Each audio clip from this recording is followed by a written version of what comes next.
사실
사랑하시는 주님, 우리의 찬양이 멈추지 않게 도와주옵소서.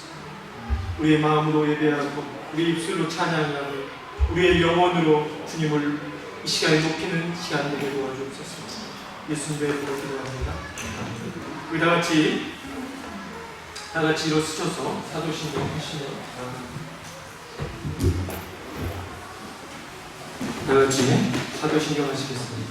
전능하사 진리를 받으신 하나님 아버지를 내가 믿사오며 그의 아들 우리 주 예수 그리스도를 믿사오니 이는 성령을 인하사 동정녀 마리아에게 나시고 본데 빌라도에게 고난을 받사 십자가에 못 박혀 죽으시고 장사한 지 4일 만에 죽은 자 가운데서 다시 살아나시며 하늘보사 전능하신 하나님 편에 앉아 계시다가 저희로서 산 자와 죽은 자 대신 따라오시며 성령을 믿사오며 거룩한 공예와 성도가 서로 교통하는 죄를 사하여 주시는 것과 몸이 다시 사는 것과 영원히 사는 것을 믿사오며 찬송가 뒤편 교동문 64번 10편 148편입니다.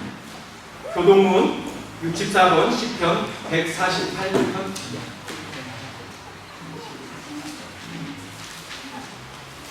할렐루야. 하늘에서 여호와를 찬양하며 높은 데서 그를 찬양할지어다.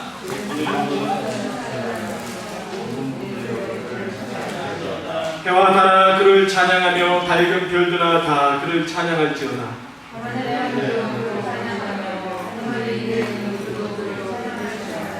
그것들이 여호와의 이름을 찬양함은 그가 명령하심으로 지음을 받았음이로다.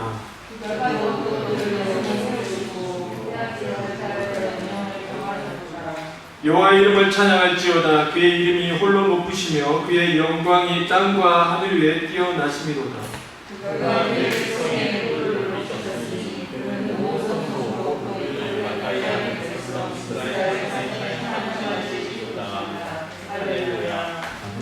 다같이 찬송가 436장 부르시겠습니다. 찬송가 436장입니다.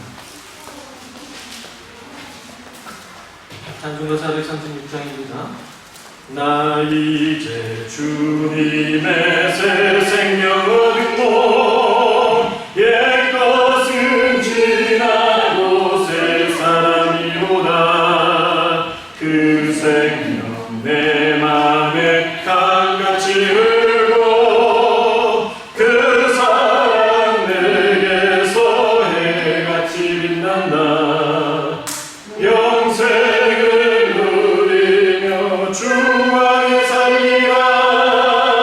오늘도 내일도 주 함께 살리라.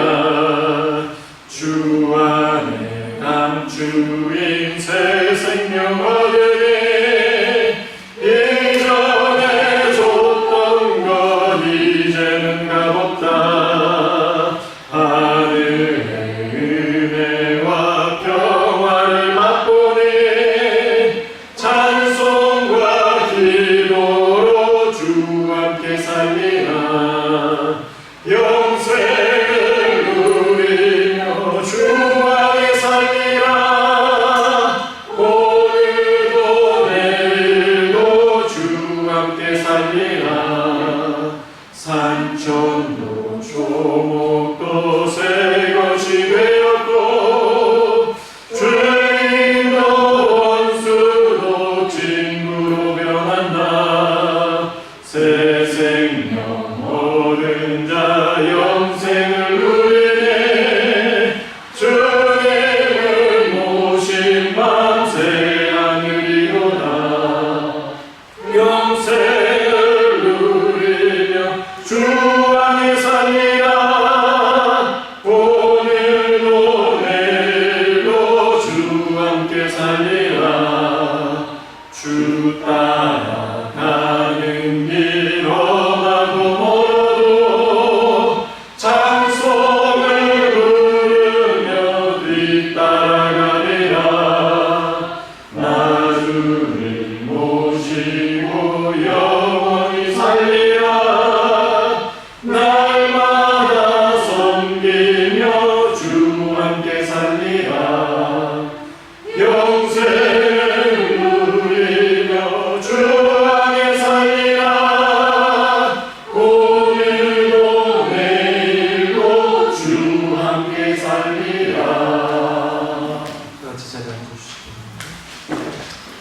거룩하신 아버지 하나님, 주님의 은혜에 감사드립니다.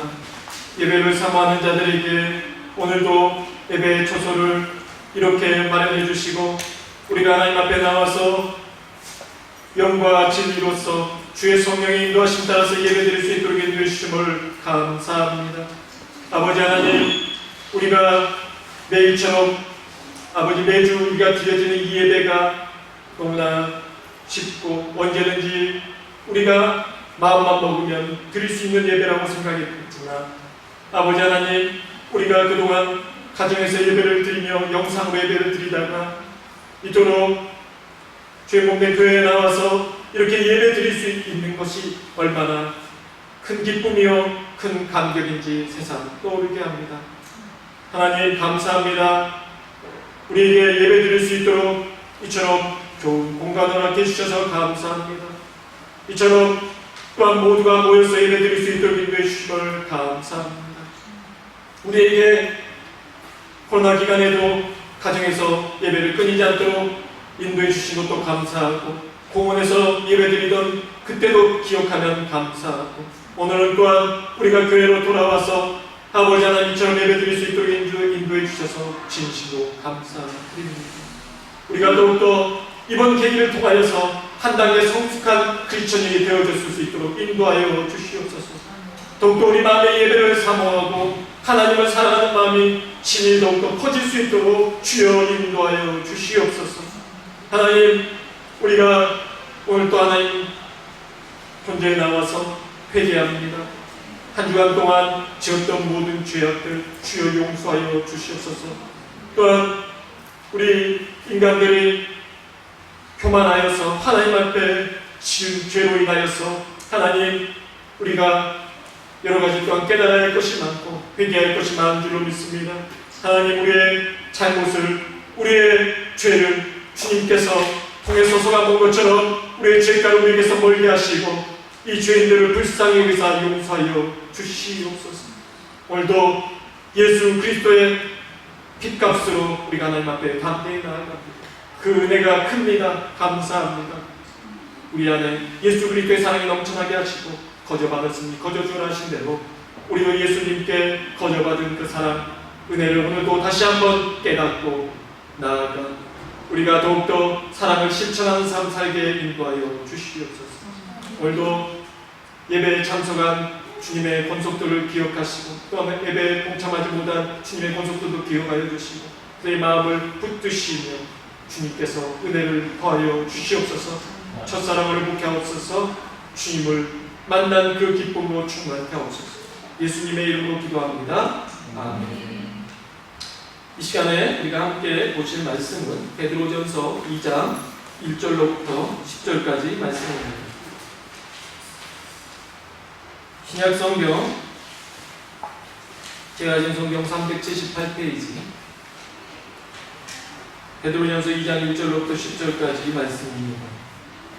제가 봉독해드립니다. 그러므로 모든 악독과 모든 기만과 외식과 시기와 모든 비방하는 말을 버리고 간단한 아기들같이 순전하고 신령한 젖을 사모하라. 이는 그로 말미암아 너희로 구원에 이르도록 자라게 하려 함이라.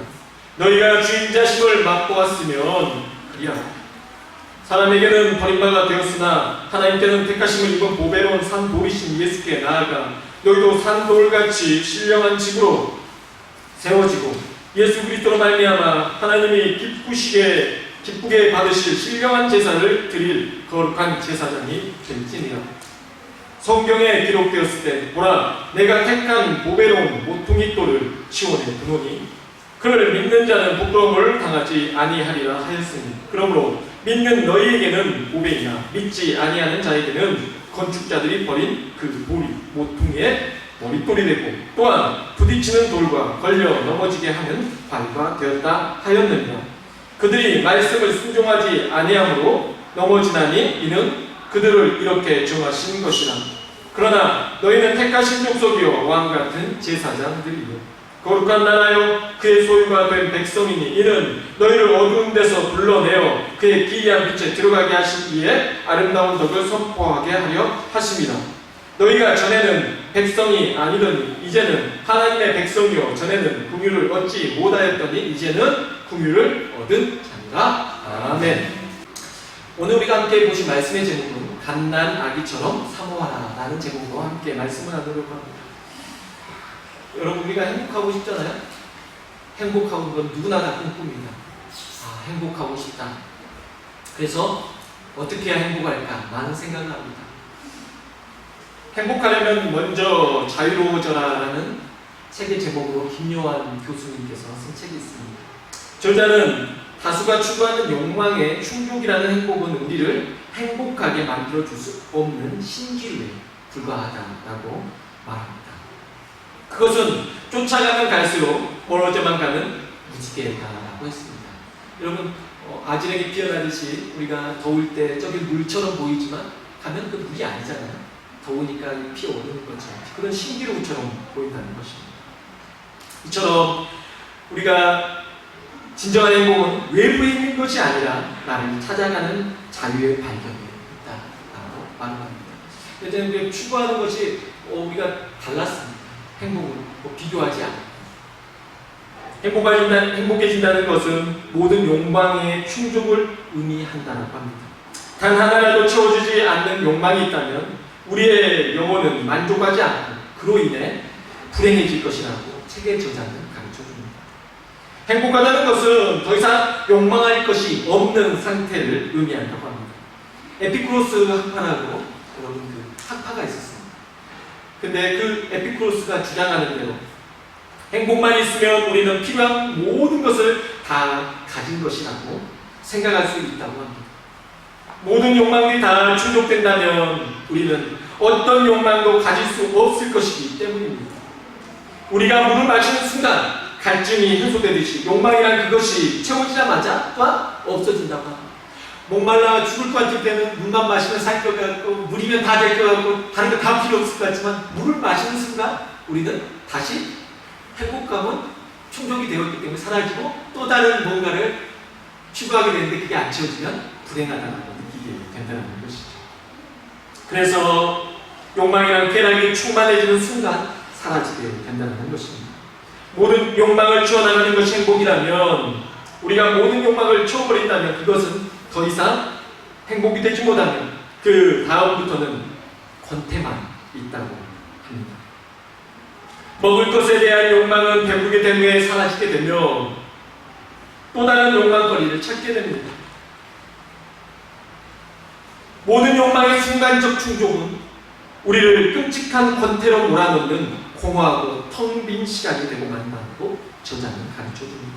따라서 인간이 완벽한 행복의 상태에 머물기 위해서는 끊임없이 새로운 뭔가 또 만족할 만한 것을 찾아서 그것을 채우기 위해서 살아가야 된다는 거죠.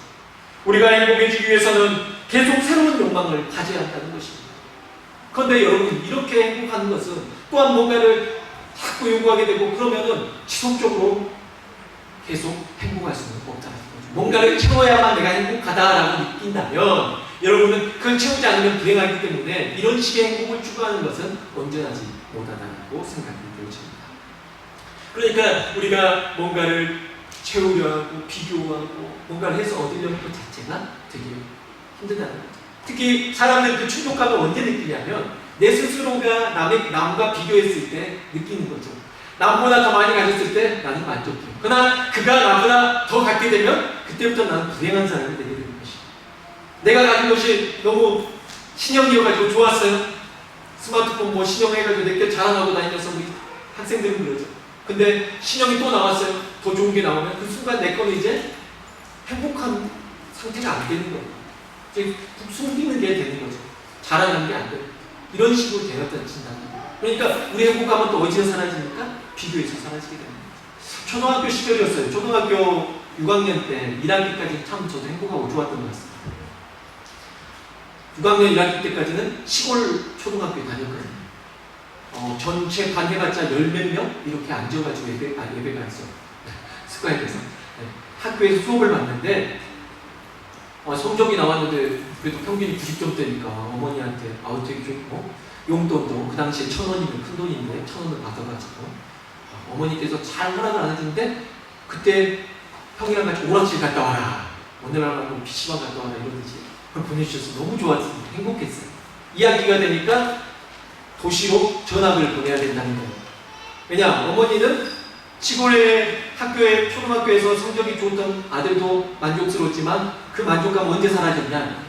다른 아주머니들을 만났을 때 사라졌습니다. 동네 아주머니들이 3, 4, 5 모여서 일상 모여서 이야기하지 않습니다. 근데 말을 들어보니까 좋은 중학교를 가기 위해서는 도시의 초등학교로 이적을 해야 된다는 거예요. 그래서 도시에 있는 미용실에 이제 제 주소지로 옮기게 된 거죠. 미용실 아주머니 아들처럼. 그래서 해서 이제 초등학교를 6학년 2학기 때 이제 한 학기 남겨놓고 전학을 가게 된 거예요. 전학을 갔어요. 진도가 왜 이렇게 빠른지 전 처음 배우는 것을 다 배웠어요. 그러니까 배워본 적이 없는 거예요. 들어본 적도 없고. 그래서 너무 힘들었습니다. 그리고 나서 얼마 안 돼서 시험을 봤어요. 점수는 정말 충격적이었어요. 평균 60점대가 나와가지고 너무 충격받았어요. 반에서 진짜 뒤에서 이렇게 있는데 너무 창피해가지고 어머니가 학교 갔다 오면 물어봤습니다. 시험 안 봐? 시험 안 본대 우리는. 이번 안 본대. 그거 얼마나 가겠습니까? 얼마 안 가서 탈로 났죠. 왜냐? 동네 아주머니들 계속 모이잖아. 그 드라마 응답하라에 보니까 아주머니들 항상 그 평상 같은데 그 평상을 없애야 돼. 평상 같은데 앉아가지고 계속 뭘 뜯어지는 멸치 대가리 따지고 콩나무 대가리 다듬으시면서 항상 자녀들 이야기하잖아. 그때 이제 비교 의식 속에 사로잡는 아들 자랑, 자녀들 자랑한다. 창피하죠. 내 자녀가 떨어진다. 밀리는 것 같아요. 근데 다른 자녀들 다 시험 봤다는 거, 시험. 그리고 이야기를 하는데 전화 안 받다 그러니까 언제까지 숨길 수 있겠어요. 시험지, 그 당시에 시험지로 이렇게 빨간 편을 채점을 해서 줬는데 숨기는 것도 한계가 있어서 되게 고민하다가 그때 불법을 행했습니다. 빨간색 그 이렇게 펜으로 그은 거를 동그라미로 어떻게든지 바꿔보고 점수를 수정을 해서 어머니가 갖다 줬어요. 너 이거 왜 수정? 선생님이 잘못 채점해서 맞았다고 넘겨줬다. 말했어. 어떻게든 살아남았어. 근데 제 마음 너무 불편했어. 너무 힘들었어. 학교 다니는 것도 힘들지만 그때도 행복하지가 않았어. 너무 힘들었어. 그것도 한두 번이죠. 다음에 어찌됐든 다 이제 탈로가 났어요. 진짜 돼지게 맞았습니다. 네. 왜 그렇게 했냐. 근데 그 다음부터는 오히려 마음이 편안했어요. 왜냐? 모인 데에서 우리 아들 뭐 공부 잘한다 이런 말 안 했어요. 그렇지만 그게 없다고 그러면 부모님들이 거기서 멈춰서냐 그리고 기죽어 사냐 아니거든요. 어떻게든지 내 자식을 더 낫다라고 말을 해야 되기 때문에 공부는 포기해야 되고 이제 공부는 더 이상 거기에다 내밀지 않고 다른 것을 통해서 내 자녀를 칭찬을 해야 되기 때문에 내 자식은 그래도 착하다. 시골에서 아버지가 차를 맡기는데 중학생이 차도 그냥 몰고 다닌다. 예전에는 포크레인도 몰았다. 이제는 건강하고 뭐 딸애들 안 할 걸로 자랑을 칭찬을 하는 거예요. 어떻게든지 밀리지 않으려고 그렇게 하는 거죠. 비교 속에서 행복을 찾으려는 거죠. 그러니까 그 행복감이 사라질 때 또 다른 것을 찾아낸다는 거죠. 그 비교의식 속에서. 그러나 어찌됐든 저는 너무 편했어요. 다 내려보니까 너무 편했어요. 진정한 행복이 찾아왔어요. 중요한 거는 제가 말하고자 하는 것은 그런 식으로 비교하고 우리가 뭔가를 또한 채웠을 때 또한 채워지지 않았을 때 불행하고 채웠을 때 행복하고 이런 식으로의 삶을 살아간다는 것은 우리가 너무 힘들게 살아가는 것입니다. 먼저 오늘 말씀해 보시면요. 1절에 보시면 기록된 5가지 죄악이 나옵니다. 5가지 악독들은 첫 번째가 우리가 말하는 오늘 악독입니다. 이 5가지가 뭘 말해주냐면 형제에 대한 거짓이 없는 사랑을 거스르는 겁니다. 그러니까 형제들에 대한 사랑을 실천해야 되는데 고린도 교회도 마찬가지고 베드로가 말하는 지금 교회도 마찬가지고 뭐가 문제입니까? 공동체 안에서 사랑이 부족하고 문제가 늘 발생하는데 그 문제가 뭐에서 발생해요? 항상 비교하고 그 안에서 생겨나는데 5가지가 벗어나지 못합니다. 첫 번째가 악독입니다. 악독은 남을 해치려는 마음을 말합니다. 그 마음이 좋지 못하는 거죠. 악독한 마음. 기만은 다른 사람을 옳지 못한 방법을 써서 속여 넘기는 것을 말합니다. 그러니까 남에게 속이는 행위를 기만이라고 할 수 있죠. 그리고 외식은 겉과 속이 다른 행위를 말하고 시기는 우리가 잘한다고 생각하지만 타인의 행복을 원치 않는 마음을 말합니다. 그냥 내가 시기 질투한다 이렇게가 아니라 남의 행복을 원치 않는 것이 시기야. 저기 남이 행복해지는 것 자체가 그냥 싫어. 막 화가 나. 이게 무슨 마음이냐면 시기에서 시작된다. 또한 마지막으로 비방은 악의에 찬 중상모략을 의미합니다. 그래서 막 비방하는 거죠. 그래서 중상모략 알지 않습니까? 없는 말을 지어내기도 하고 또한 그 사람의 허점을 드러내서 말하면서 살아가는 그것을 의미합니다. 되게 문제죠. 이 5가지를 들고 있습니다. 그런데 이 5가지에 대해서 베드로는 뭐라고 말하냐면 너희가 버려야 된다라고 말합니다. 그러니까 악독과 기만과 외식과 시기와 그리고 비방 버리다라고 말해주셨습니다. 여기서 버리다라는 해당하는 원어는 문자적 의미는 입고 있던 옷을 벗어버리는 것을 가리킵니다.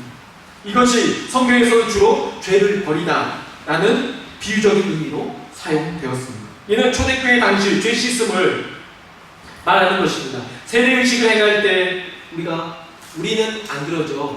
우리는 나가서 그냥 물만 머리에 이렇게 하지만 침례식 세례는 옷을 이게 벗고 이제 속옷만 입고 이제 물 속에 들어가는 겁니다. 원래 사실은 다 벗고 나와야 돼요. 그게 뭘 의미하는 겁니까? 엄마의 태중에 있을 때 아이가 이 안에서 물이 가득 차 있지 않습니까? 어떻게 보면 여러분 그 마찬가지로 우리가 물 속에 들어가는 건 엄마의 뱃속으로 들어가는 거와 마찬가지고 우리가 또한 물에서 나올 때는 다시 태어나는 것처럼 그래서 우리가 표현하는 게 무엇입니까? 거듭난다. 그러니까 새 사람이 되었다라고 말을 하는 것이죠. 그래서 이런 침례적인 어떤 그런 의미를 담고 있습니다. 악독과 기만, 외식, 시기는 개인적인 차원에서 이루어지는 악으로서 악독, 기만, 외식, 시기 4가지는 마음의 품어 행동으로 나타나는 악이고 비방은 대인관계에서 벌어지는 악을 가리키는 점을 보아 당시 호아시아의 교회 안에서는 신앙의 미성숙으로 말미암은 여러 가지 문제들이 발생했다는 것입니다. 미성숙은 무엇입니까? 나만을 위한 이기적인 그런 것을 말합니다. 베드로전서 1장 3절과 23절에서는 거듭난 자들에 대해서 묘사하고 있습니다. 그 묘사가 이제는 한 단계 더 진전되어서 표현한 게 뭐냐면 갓난 아이라는 표현을 쓰고 있습니다. 거듭난다. 근데 그거를 오늘 말씀에서 뭐라고 표현하냐면 갓난 아이라고 표현하는 것입니다. 본문 2절은 거듭난 자들에게 순전하고 신령한 젖을 사모하라 라고 가르쳐줍니다. 갓난 아이들은 단순히 젖을 원할 뿐만 아니라 강력한 본능적인 충동에 이끌려 뭘 찾아요? 엄마의 젖을 찾는 거죠. 사모하라는 동사는 간절히 갈망하는 모습을 잘 표현해주고 있다는 것입니다. 갓난아이는 사모하는 것밖에 할 줄 모릅니다. 갓난아이가 우리 김지성 좀 계시지만 루카가 엄마의 젖을 막 먹다가 저쪽으로 상을 딱 벌리니까 저쪽에 막 잡채도 있고 갈비도 있고 그러니까 퇴하고 갈비 주세요. 이러지 않는다는 거죠. 갓난아이는 그냥 다른 거 다 안 보잖아요. 다 필요 없어요. 그냥 엄마 품속에서 엄마 젖이 가장 유익하고 가장 사모하는 거죠. 그건 단순하게 해야 되는데 우리가 살면서 우리가 오염되고 부패해져간다는 뭐냐면 우리가 다양한 것을 자꾸 추구하게 돼. 자꾸 충족하고 이게 충족이 안 되면 행복하지 않다고 생각하니까 더 다양한 게 필요한 거고 그렇게 되는 겁니다. 복잡해지는 겁니다. 아담과 하나님께서 주셨던 에덴 동산에서 그냥 먹어야 할 것과 먹지 말아야 될 것 하나 선악을 알게 하는 나무의 그 열매 하나 그것만 피하면 됐는데 그 하나를 못 했다는 거예요. 그 단순한 거예요. 그거에 대한 욕구가 생겨나는 것이죠. 그 욕망이 범죄하게 된 것입니다. 점점 복잡해지는 거죠. 우리가 점점 복잡해져 간다는 거 그게 좋은 것만은 아니라는 겁니다. 단순하게 살아라는 책이 있어요. 거기에서는 우리가 새로운 삶을 살기 원하냐 그러면 뭐 여러 가지 뭐 계획서 세우고 이런 거 다 필요 없다. 오늘 청소부터 해라. 다 버려라. 버림으로 시작이 된다. 근데 막상 버리려고 하면 이것도 아깝고 저것도 아깝고 못 버리는 거 우리 알지 않습니까? 청소 중에 가장 힘든 게 버리는 거예요. 정말 힘들어요. 이걸 버려야 되는데 버리기가 너무 아까워. 계속 쌓아놨어. 저희 집도 한 20년 동안 쌓아놓은 거예요. 계속 쌓아놨어. 나중에 집이 넘어가니까 어차피 그거 다 갖다 버리게 되고 그냥 다 불태우게 되고 그거 뭐라고 이렇게 쌓아놨는지 모르겠어요. 제가 그때 알았습니다. 아, 책도 무의미하고 그것도 무의미하고 책은 이 사진에 제일 무익한 거고 가장 무거운 거고 책은 도서관에서 봐야 된다. 살 것이 아니다. 근데 그 뭐가 필요하겠어? 근데 막 쌓아놓고 산다는 복잡해져 가는 거죠.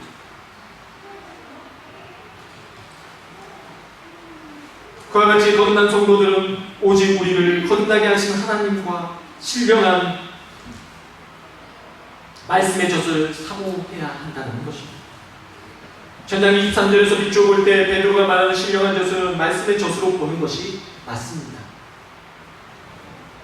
영양이 풍부한 좋은 젖을 공급받은 아기의 육체가 날마다 건강하게 자라듯이 믿음으로 말미암아 거듭난 성도들도 순전하고 신령한 말씀의 젖을 공급받을 때 하나님이 그의 백성들을 위해 마지막 때에 나타내시기로 예비하신 영광과 축복에 이르는 데까지 자라나게 될 것이라는 것입니다.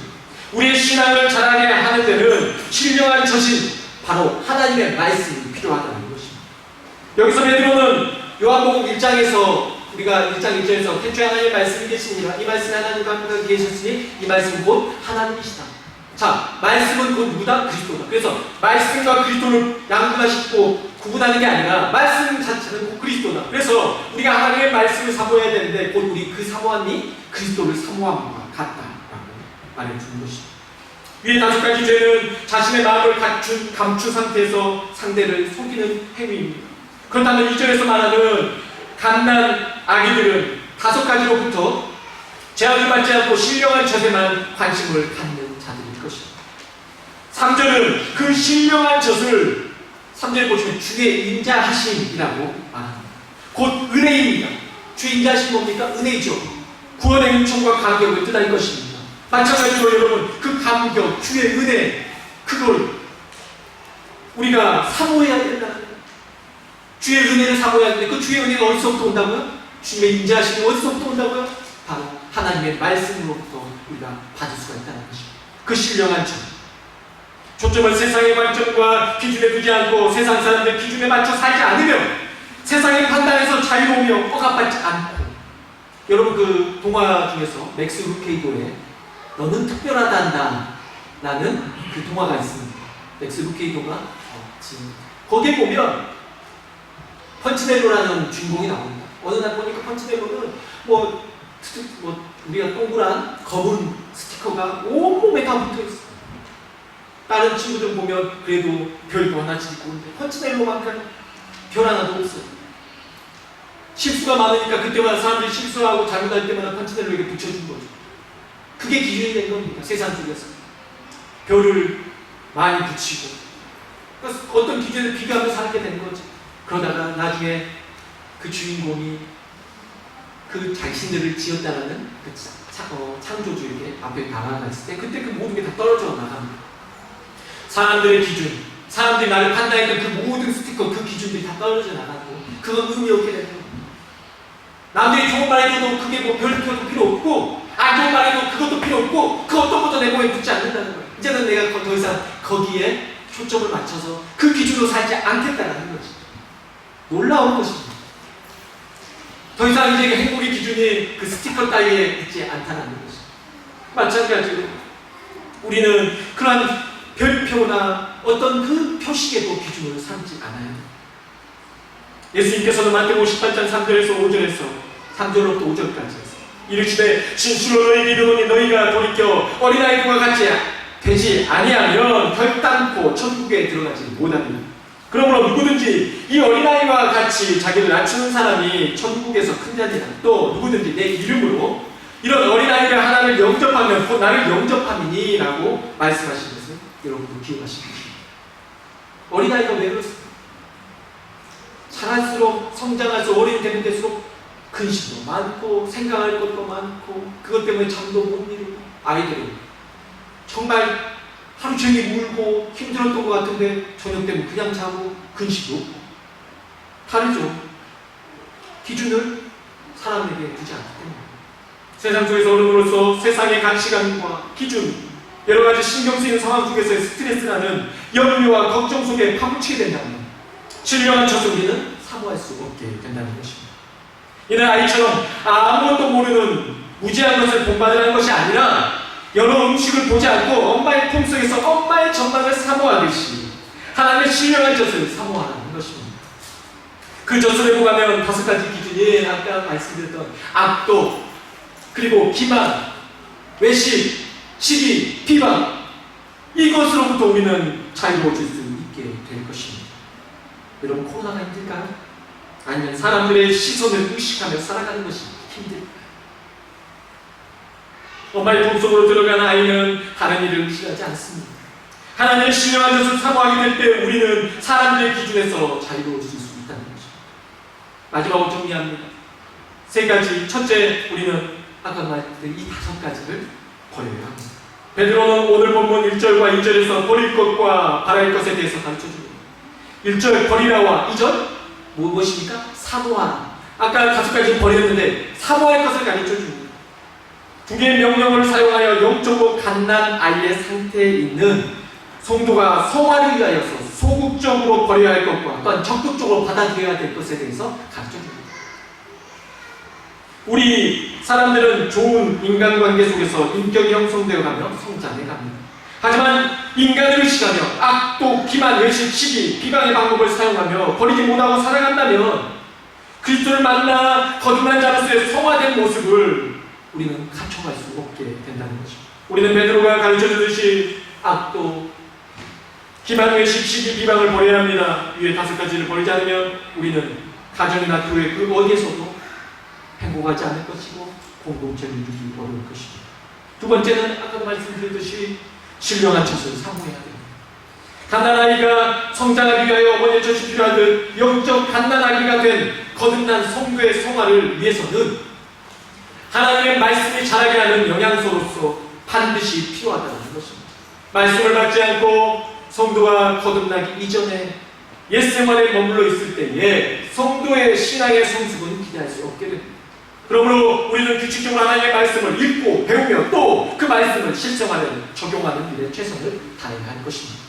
여호수아 1장 8절에서 이렇게 나옵니다. 이 율법책을 입에서 떠나지 말게 하며 주야로 그것을 묵상하며 그 안에 기록된 대로 다 지켜 행하라. 그리하면 네 길이 평탄하게 될 것이니 네가 형통하리라. 평탄하고 싶습니까? 형통하고 싶습니까? 그러면 주의 말씀대로 먼저 하라는 거예요. 근데 우리는 평탄하고 형통하게 바라는데 주의 말씀은 멀리하고 사니까 그게 문제죠. 여러분이 그런데 하나님 말씀 멀리한 채 저한테 와가지고 목사님 평탄하고 싶어요, 행복하고 싶어요, 형통하고 싶어요, 저 위해서 기도해 주세요. 여러분이 말씀을 멀리하면서 그렇게 하라면 저는 여러분의 기도해 주면서 어떤 사람이 되는 겁니까? 불법을 행하는 사람이 되는 거예요. 왜? 여러분은 말씀을 싫어하는데 복만 받기를 바래요. 근데 그 여러분의 요청에 목사는 기도해 주고 있어. 그러면 저는 하나님의 뜻을 거스리는 게 되는 거 아닙니까? 그러니까 우리가 잘 생각해 보아야 돼요. 시편 1절 2절, 2절 우리 이렇게 잘 알고 있습니다. 오직 여호와의 율법을 즐거워하여 그의 율법을 취하며 묵상하는도다. 어떤 사람이요? 복 있는 사람입니다. 복 받고 싶습니까? 여호와의 율법을 취하며 묵상하시기 바랍니다. 시편 19편 9절입니다. 여호와를 경외하는 도는 정결하여 영원까지 이루어 여호와의 법도 진실하여 다 의로워. 금 곧 많은 순금보다 더 사모할 것이며 꿀과 송이꿀보다 더 달도록. 금보다 낫다고요 말씀입니다. 송이꿀 그것보다 더 달다고요. 뭐가요? 하나님의 말씀. 사모하시기 바랍니다. 시편 119편 105절은 주의 말씀을 내 말에 두며 내 길에 비치니이다. 디모데후서 3장 16절로 17절 여러분 잘 압니다. 모든 성경 하나님의 감동된 것으로 교훈과 천만과 바르게 함과 능력 교육하기에 유익하니 이는 하나님의 사람으로 온전하게 하며 모든 선한 일을 행할 능력을 갖추게 하려 합니다. 이 좋은 말씀. 히브리서 4장 12절 말씀 잘 아십니다. 하나님의 말씀은 살아있고 활력이 있어 좌우에서 어떤 것보다 예리하여 혼과 영감이 관정한 것을 찔러 쪼개기까지 하며 또 마음의 생각과 뜻을 판단하나니 이처럼 신령한 젖을 사모해야 된다는 것입니다. 셋째, 하나님의 나라 백성임을 우리가 기억해야 됩니다. 오늘 마지막 부분 9절과 10절 말씀입니다. 너희는 택하신 족속이요 왕같은 제사장들이요 거룩한 나라요 그의 소유가 된 백성이니 이는 너희를 어두운 데서 불러내어 그의 기이한 빛에 들어가게 하시기에 아름다운 덕을 선포하게 하려 하십니다. 너희가 전에는 백성이 아니더니 이제는 하나님의 백성이요 전에는 긍휼을 얻지 못하던 이제는 긍휼을 얻은 자입니다. 부모들은 아이들이 또래보다 작거나 잘하지 않으면 속상할 수밖에 없습니다. 하지만 우리 개인의 영적 성장이 늦어지거나 정체되어 있는 것에 대해서는 우리는 전혀 속상해하지 않습니다. 그이는 그리스도를 머리로 한 여러 지체들이 연합되어진 신령한 집입니다. 만일 우리 각 개개인이 성장하지 않는다는 것은 결국 공동체 전체의 문제인 것입니다. 우리의 지체는 필연적으로 연관되어 있기 때문에 각 성도들은 자신의 성화를 위해 최선을 다해야 한다는 것입니다. 그리스도는 머리는 큰데 지체들은 안 자라고 이렇게 있으면 그러니까 교회가 가분수인 겁니다. 그러니까 균형을 못 잡고 쓰러질 수밖에 없죠. 문제가 생길 수밖에 없다는 것입니다. 모든 지체가 팔이면 팔, 다리면 다리 다 골고루 자라야 된다는 거며 안 자라고 있을 때 우리는 그걸 위해서 같이 슬퍼하고 내 문제라고 생각하고 함께 기도해주고 이렇게 세워나가야 된다는 것입니다. 에베소 4장 16절입니다. 그에게서 온몸이 각 마디를 통하여 도움을 받음으로 연결되고 결합되어 각 지체의 분량대로 역사하여 그 몸을 자라게 하며 사랑 안에서 스스로 세우느니라. 이는 오늘날 현대인들이 개인주의 신앙생활에 치우쳐 있지 않습니까? 그 문제를 깨닫게 해줍니다. 교회 안에서 우리 지체들이 은혜를 받았다면 그것은 우리가 시기할 것이 아닙니다. 시기할 것이 아니라 그가 은혜 받고 그가 막 충만해 있다는 것은 곧 나와 연결된 그 지체가 자라고 있는 것이기 때문에 나와 연결되어 있기 때문에 우리가 시기할 문제가 아니라 내가 기뻐해야 될 문제라는 것입니다. 또한 한 지체가 시험에 들었거나 힘들어하고 있다면 우리는 그대의 영적으로나 육적으로 회복될 수 있도록 기도해야 한다는 것입니다. 성도는 성화의 삶을 세상 사람들에게 나타내므로써 하나님의 영광을 드높이는 삶을 살아야 된다는 것입니다. 우리는 결코 혼자가 아닙니다. 마태복음 5장 16절에 그래서 이렇게 말합니다. 이같이 너희들 사람 앞에 비치게 하여 그들로 너희의 착한 행실을 보고 하늘에 계신 너희 아버지께 영광을 돌리라. 우리가 어떠한 삶을 살아야 되는지 말해주죠. 우리가 성화되어 간다는 것은 결국 우리를 부르신 하나님의 영광을 드러내는 것이 되기 때문에 우리는 더욱 우리 자신이 성화되어 갈 수 있도록 힘써야 한다는 것입니다. 우리는 과연 우리 자신의 삶을 통하여 하나님의 영광을 나타내기 위해 얼마나 성화에 힘쓰고 있는지 우리 자신을 돌아보아야 한다는 것입니다. 결론입니다. 우리는 그 어느 때보다 가장 경쟁이 치열한 시대에 살고 있다고 해도 과언이 아닐 것입니다. IMF 시절에는 이런 말이 있었습니다. 사단이 무너뜨리기. 부자들이 먼저 막 올라가요. 그래서 성공을 해요. 그러니까 내가 이제 성공하니까 나만 성공해야 돼. 다른 사람들이 사다리를 타고 올라오는 게 저 밑에서부터 보이는 게 그 꼴을 못 보겠어요. 그러니까 먼저 올라선 사람이 그 사다리를 밀어버리는 거죠. 그래서 본인만이 그 위에서 독보적으로 있어야 된다는 거예요. 얼마나 나쁜 사상입니까? 이번 코로나 사태로 인해 그 전에 겪어왔던 그 어떤 경제적인 위기 때보다 더욱 어려울 것이라고 사방팔방에서 이야기를 예상하고 있습니다. 그러나 우리는 더 문제가 무엇이냐면 경제학자들이 말하는 요즘 최근에 나온 책도 있어요. 호모사피엔스. 호모사피엔스로서의 인간들은 대단히 이기적이고 지능이 발달하지만 감성은 메마르죠. 그래서 호모데우스적인 사람이 아니라 호모사피엔스적인 사람은 되게 자신밖에 모르죠. 그리고 속이고 밟고 내가 잘 되기 위해서는 올라서려고 어떠한 것도 할 수 있는 사람입니다. 또한 이렇게 올라서야 살아남을 수 있다고 말하면 더욱 냉철하고 이기적인 마인드로 살아야 성공할 수 있다라고 그 방향을 제시하고 아이들에게도 그렇게 가르쳐줍니다. 아이들이 협동을 이제 못하게 되는 거죠. 지금 휴가철에도 우리는 사람 만나기가 꺼려지고 그 어떤 상황에서 그러지 않습니다. 이러면 이런 것이 점점 호모사피엔스로서의 사람이 성장하는데 더 구치심이 되어지고 더 그렇게 성장해 나아갈 수밖에 없다는 것이죠. 하지만 하나님께서는 이기적인 인간들을 깨닫게 하기 위해 온 세계가 한 가지 질병을 통해 서로 돕지 않고 살 수 없는 이걸 깨닫게 하신 게 아닌가 저는 생각합니다. 그냥 점점 다들 자기 나라만 위하고 자기 나라만 막으면 돼. 그러다 보니까 다른 나라에서 넘어온 것이 문제가 되지 않습니까? 만약 우리가 이쪽 나라에서 문제가 생길 때 다 전체 가서 그 나라를 위해서 돕고 물품을 보내고 거기에서 막았다고 이렇게 되지 않았어요. 그런데 다들 흘러나오는 질병을 흘러나가게 놔두고 우리 안에서만 우리만 해결하면 돼. 이러니까 이 문제가 됩니다. 이렇게 되면 미래는 앞으로 점점 어려워질 수밖에 없는 것이죠.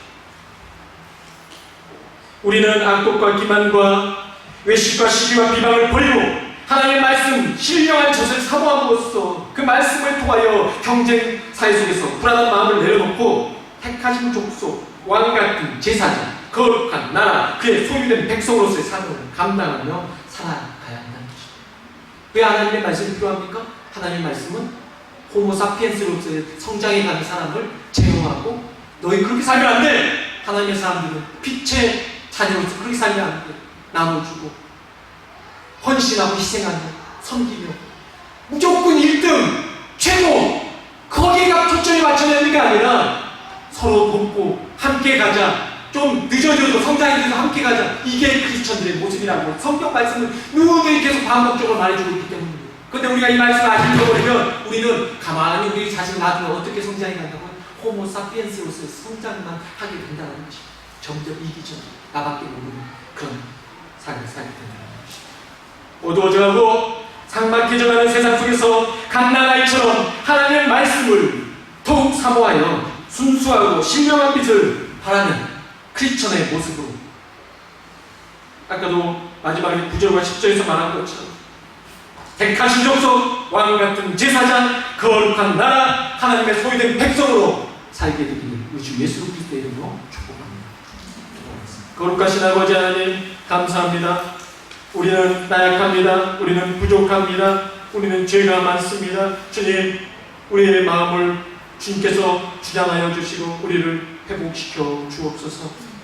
우리가 이 땅에 살면서 너무나 어렵고 힘듭니다. 그러다 보니 우리 자신은 또한 위기에 놓일 때도 있고 생명의 위협에 또한 우리가 걱정하지 않을 수 없을 상황에도 놓이게 됩니다. 그러다 보니 우리 자신만을 생각하고 우리의 몸만 생각하고 우리만 먼저 살면 된다는 이기적인 마음으로 계속 우리가 치우치게 됩니다. 세상이 점점 그렇게 되어져 가고 있습니다. 그러나 우리 크리스천들은 그렇게 살면 안 된다고 하나님이 가르쳐주고 계시사오니 우리가 하나님의 말씀을 우리의 신령한 저수로 삼아서 그 말씀의 기준으로 우리가 살아가게 인도하여 주시옵소서. 우리 벤스 교회 성도들 우리의 신령 가운데 그런 마음을 주옵소서. 예수 그리스도의 사랑에 대해 충만케 하여 주옵소서.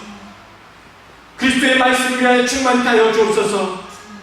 그래서 삭막해져가는 이 세상 가운데서 삭막해져가는 이 한인 사회 가운데서 우리가 빛된 삶, 섬김의 삶 살아갈 수 있도록 인도하여 주시옵소서.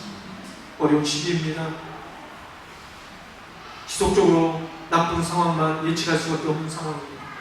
그러나 우리가 하나님은 살아계신다는 것을 알기에 하나님께서 그냥 우리를 이렇게 두지 아니하실 것을 알기 때문에 또한 우리가 잠시 손해를 보는 것 같고 잠시 어려운 시기를 보낸 것 같아도 우리가 크리스천의 모습으로 살아갈 때 결단코 하나님께서는 우리를 패배하게 두지 아니하시고 실패하게 두지 아니하실 것을 믿기 때문에 그 믿음으로 살아갑니다. 우리 주의 성도들 주님의 말씀대로 살기가 너무나 어렵고 힘들지만 끝까지 그 말씀 부여잡고 흔들리지 않고 살아갈 수 있도록 주의 인도하여 주옵소서. 예수님의 이름으로 기도합니다. 우리 은혜로다 다 같이 찬양 예수님. 같이 일어서서 은혜로다 찬양.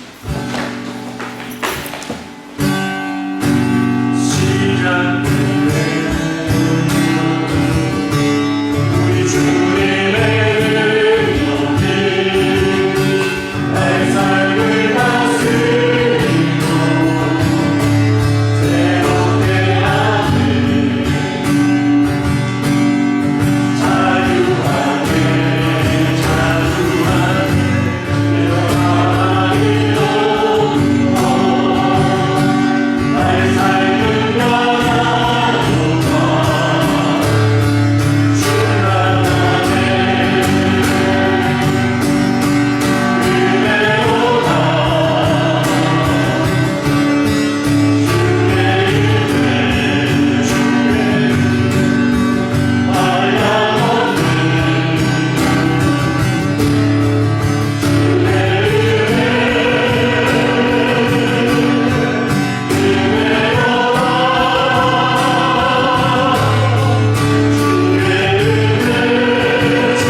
하나님 아버지, 공원에서 6월달에 예배를 마치고 우리 예배 초소로 돌아왔습니다. 이곳에서 예배드릴 수 있도록 인도해주신 아버지 진심으로 감사합니다. 하나님, 지금 어렵고 힘듭니다. 그렇다고 우리가 하나님 앞에 원망과 불평하지 아니하고 그동안 하나님께서 우리에게 부어주셨던 그 은혜를 떠올릴 수 있도록 주여 인도하여 주시옵소서. 우리에게 지금 수입이 없습니다. 어렵습니다. 그 가운데서도 우리는 하나님 앞에 드리기를 기뻐하고 주의 성도들 하나님 앞에 작지만 하나님 앞에 마음을 쏟아 또한 드렸습니다. 하나님, 과부의 두 랩돈을 기억하신 주님, 형편이 나아져서 많이 드리는 것보다 어려울 때 적게라도 하나님 앞에 드리는 그 마음을 더 받으시는 줄 싸우니 우리 하나님은 액수를 따지신 하나님이 아니고 우리 마음을 받으신 하나님이기 때문에 진심으로 감사합니다. 어려울 때 하나님 앞에 우리 마음을 쏟습니다. 주님께서 주의 성도들의 삶을 기억하시고 이들의 가정에 하나님께서 사렙다 과부의 집에 흉년의 시기에 기름이 가루가 끊이지 않게 부으셨던 것처럼 주님의 아버지 하나님 권속들, 주님의 사랑하는 자녀들의 그 가정 위에 먹을 것이 끊이지 않게 하시고 사는데 어려움 없도록 주여 주장하여 주시옵소서. 특히 우리가 또한 타지에서 살아가고 있습니다. 불안하고 어려움 가운데 살고 있습니다. 그렇게 더욱더 주님을 의지합니다. 하나님, 흩어진 디아스포라 유대인들처럼 살아가는 우리 한인사회, 우리 동포들에게 또한 우리 성도들에게 주의 은혜를 한없이 부어 주옵소서. 기억하여 주옵소서. 예수님의 이름으로 기도합니다. 아멘.